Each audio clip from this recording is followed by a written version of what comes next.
বন্ধুরা আজকে হবে কাঁকড়া মাছ লাউ দিয়ে আলু দিয়ে। তো এর মধ্যে দিয়ে দিয়েছিলাম গোটা জিরে আর পাঁচফোড়ন আর শুকনো লঙ্কা ফোড়ন দিয়ে এবার লাউ আর আলুটা ভেজে নেব ভালো করে। নতুন আলু এরকম। আর এখানে আগে থেকে বের করে রাখা কাঁকড়া মাছের ঝুলুটা দিয়ে দিলাম, যেটাতে ভালো গন্ধ হবে তরকারিটায়। আর এখানে দেখো বড় বড় লাল লাল কাঁকড়া মাছ ভেজে রেখেছি। এ দেখো কত বড় ঠ্যাং, ঠিক আছে।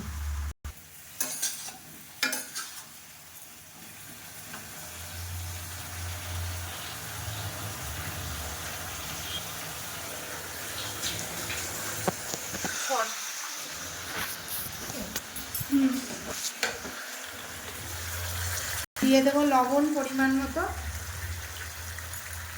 হলুদ, জিরের গুঁড়ো, কাঁচা লঙ্কা ফেলে দেবো।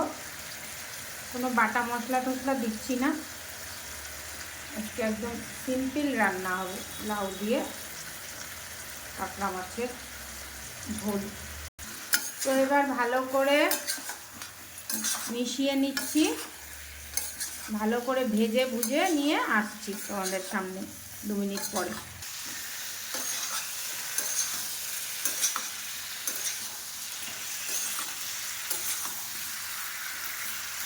তো বন্ধুরা দেখতে পাচ্ছ ভালো করে ভেজে নিয়েছি। এবার এর ভেতরে জল দেবো।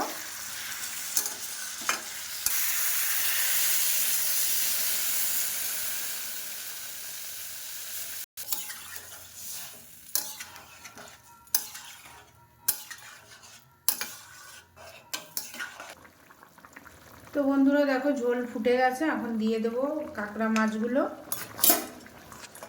কাঁকড়া মাছ দিয়ে লাউ দিয়ে তরকারি খুব ভালো লাগে।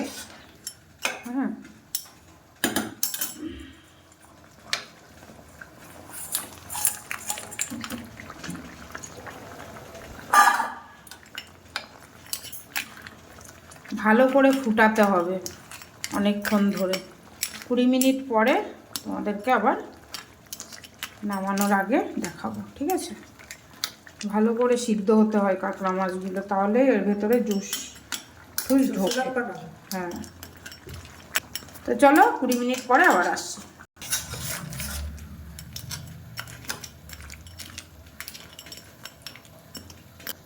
তো বন্ধুরা দেখো কাঁকড়া মাছের তরকারি রেডি, ঠিক আছে।